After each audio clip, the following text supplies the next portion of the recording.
Hi everyone, my name is Shani Alvarez, and the article I chose to critique today is called Economic Development Does Not Improve Public Mental Health Spending. So there are a total of 7 authors, with Susham Gupta being the main contributor because he's listed first. The article was published in the International Review of Psychiatry in 2016, and it could be found in volume 28, number 4, pages 415 through 419. So that's um, nicely laid out at the top left corner. So first I'm going to start off with the abstract. I thought the abstract did an excellent job in relaying the information necessary to maintain interest with the topic initially. It clearly laid out what the reader's expectations should be prior to reading the full text. So, in essence, it describes that global burden of disease, highlighted here, attributed by mental illness is tremendously high, and yet countries have failed to act upon it appropriately. Despite developmental economic advances it has since made in recent years, it shows genuine concern for the issue at hand, highlighting that the lack of financial support for this area in particular, and how it's an increasing burden. Um, Overall, I thought the article was organized pretty nicely. The introduction merely generalizes the advances countries have made in regards to their economic processes. It clearly differentiates between industrialized nations such as Europe and the US.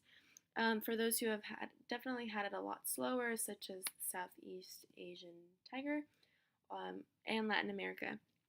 The author mentions that despite this, both have since made significant progress towards their gross domestic product, their GDP growth, in order to eliminate these vast inequities, social and physical and economic inequities within their population.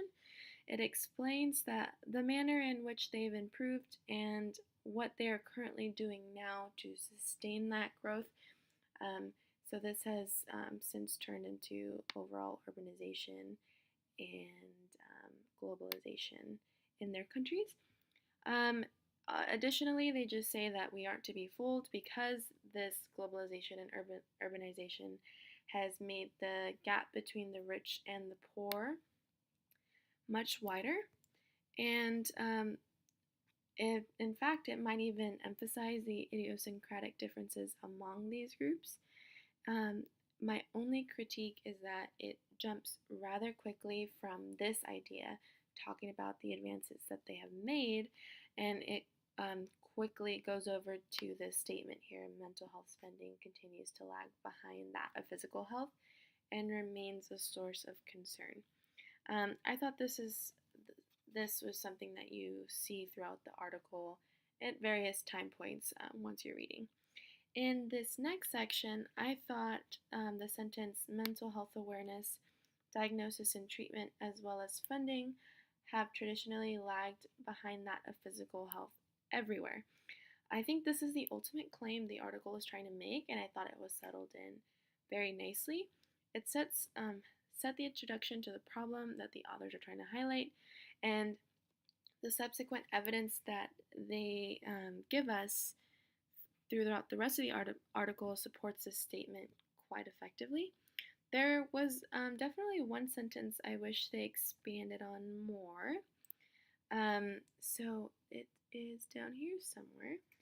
It says that it is also widely known that people with mental health problems are also at a much higher level of risk of physical illness and are less likely to access care, thereby compounding the problem.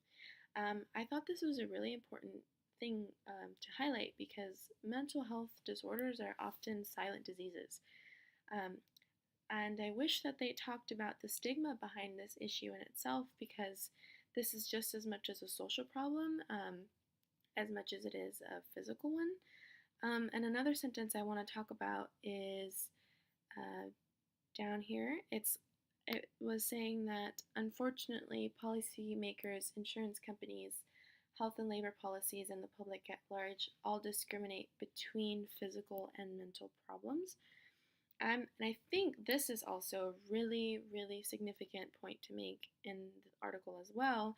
It kind of drives the point home because from personal experience from working in a pharmacy, I've been able to see firsthand the trouble acquiring medications used to treat mental disorders. The cost of them are often inflated, and people fail to afford them properly, even with insurance. Um, so there are also loopholes within insurance that we need to hurdle over just so the patient has access to this drug at a much lower copay that they can afford. Um, and what's sad is that it seems that drugs used for pain are often cheaper than those used to treat disorders like this. It's a common thing that we come across at the pharmacy, but it just shows how much power political processes and the individuals who are responsible for them, such as these policymakers, have over issues like this, and especially how insurance companies are often inconspicuous about this issue. So I'm really glad the article addressed this. By no means am I an expert, I just thought this idea was pretty important to make. My biggest problem with, my biggest critique rather, throughout this whole article is just with this funding disparity section.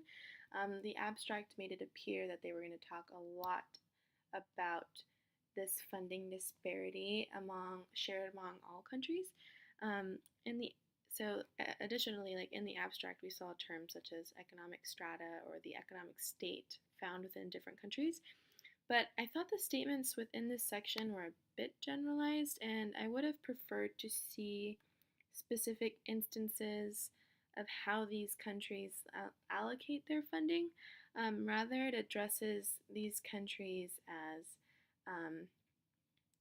wealthy countries or lower middle income countries, and you kind of just left to wonder, okay, well, what does that even mean? What are the boundaries, or how are they categorized as that? And it would have helped significantly to know which countries they were actually talking about.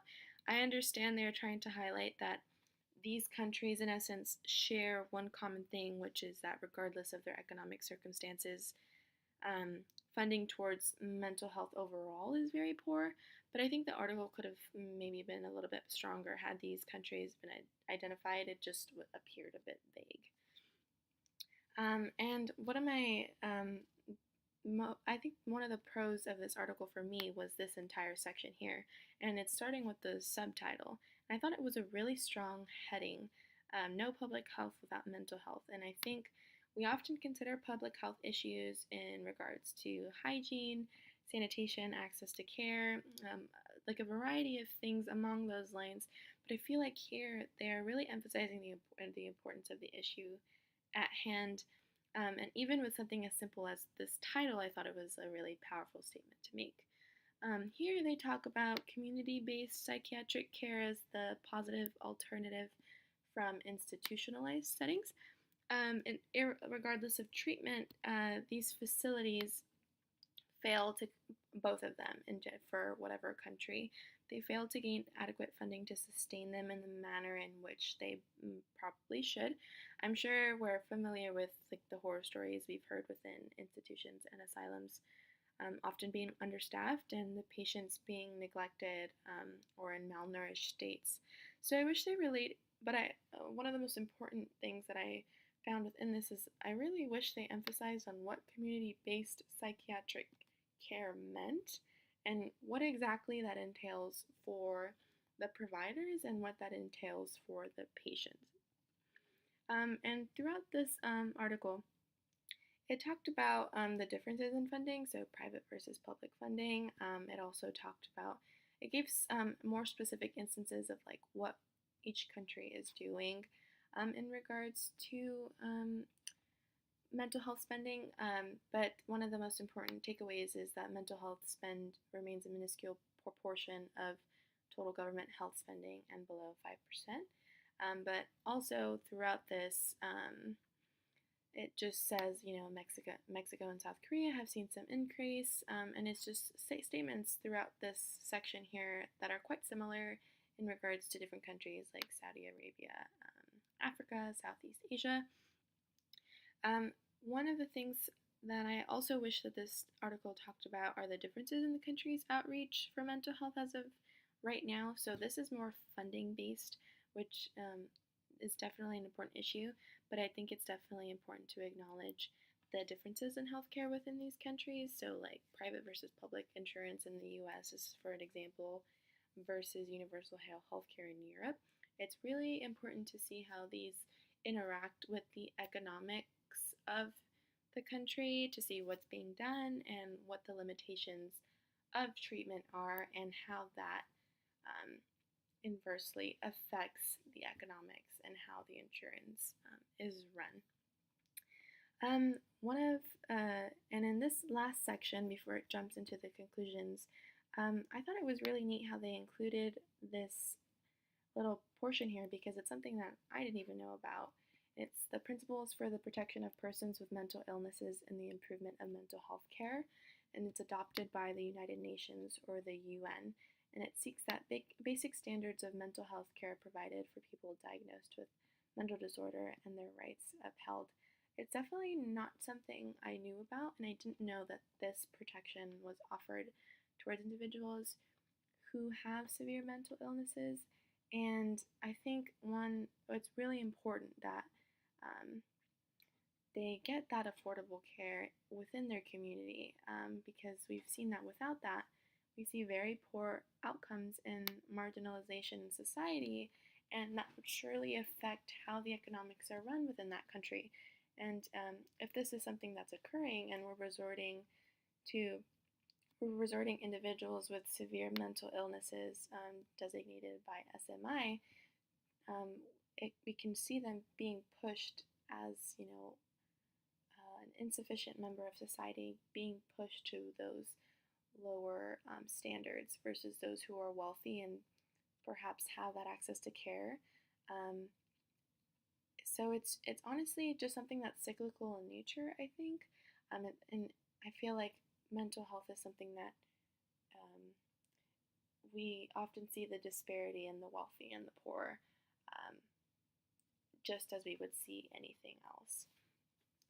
And just kind of to wrap it up, the rest of the article just talks about mental health laws and the protections that countries are starting to move towards for these individuals. But overall, I thought the article did well on informing the audience what the problem was. The reality is that mental health is becoming just so much more focal in our society, and they approximate that depression will ultimately be the leading cause of death in the future over what's the leading cause now, which is cardiovascular disease. And that shows enough significance for this problem. And with issues like this, we need to look at access of care. We need to look at funding. We need to look at what we can do to intermingle those in order to bring down costs of care, and making sure that individual doesn't have those, hospitalization costs. So it's very well,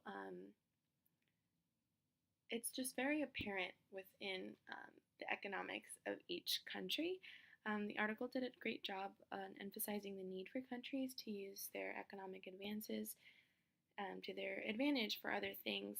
When countries lack basic access to facilities, as I described, it really shows how large the void is within the society. But by allocating adequate funds for mental health, this not only brings awareness to the issue overall, but to the issues of the individuals who need it most.